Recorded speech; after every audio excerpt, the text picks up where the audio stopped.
The fire of money. The 5 worst hyperinflations in history. Imagine waking up one morning to find that your life's savings enough yesterday to buy a house can now barely afford a loaf of bread. Your paycheck worthless before it even arrives. People carrying cash in wheelbarrows, not wallets. That's not a dystopian fantasy. That's hyperinflation. And it has happened again and again throughout history. We think of money as stable, as something we can count on. But history whispers otherwise. Because when inflation turns into fire, it doesn't just burn through paper. It burns through trust, through families, through empires. You're about to see how 5 nations watched their currencies turn to ash and what it cost them. Germany 1923, the fall of the mark. After World War I, the Weimar Republic was buried under debt. The Treaty of Versailles demanded 132 billion gold marks in reparations, a sum so impossible it would take generations to repay. So the government did what desperate governments do: it printed money. At first prices doubled, then tripled, then exploded. By November 1923, the German mark was worthless. A loaf of bread cost 200 billion marks. Children played with stacks of currency, families burned money to stay warm. But the true collapse wasn't of paper, it was of faith. Once a society loses trust in its money, everything breaks: commerce, contracts, savings, hope. Out of that chaos, a door opened. A decade later, Adolf Hitler walked through it. Zimbabwe 2000s. The spiral of zeros. Fast forward to Zimbabwe. President Robert Mugabe's land seizures shattered agriculture and sent the economy into freefall. The government's answer: the printing press.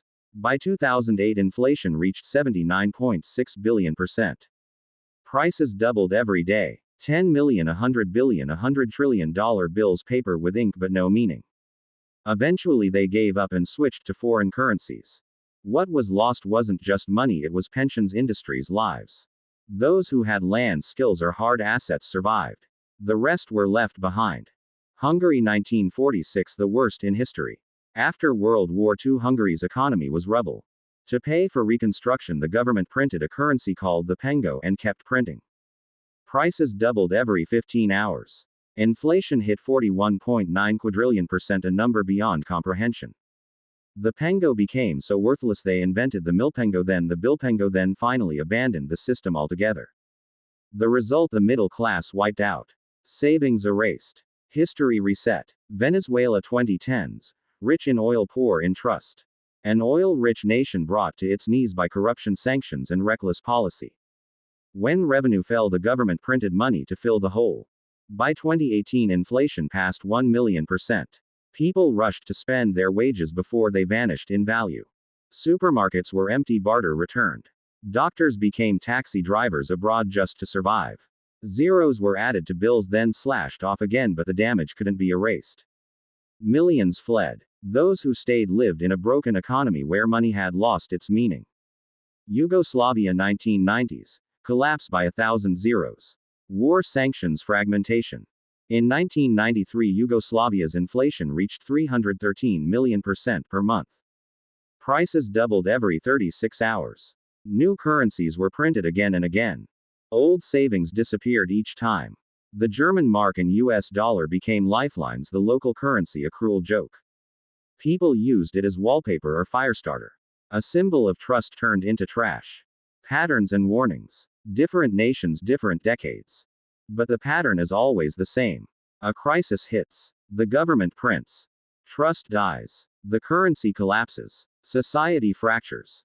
And yet people still say that could never happen here. But today global debt stands at record highs.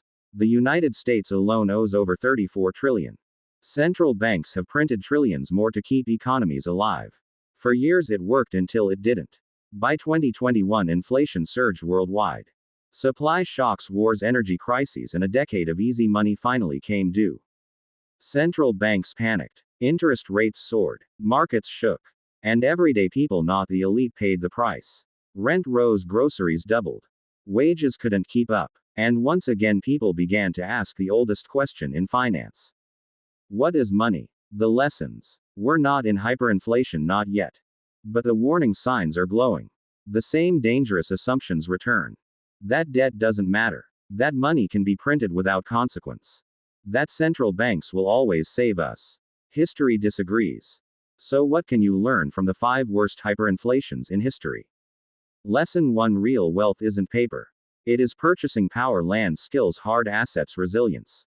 Lesson 2: Trust is everything. Money holds value only because we believe it does. Once belief breaks, it's over.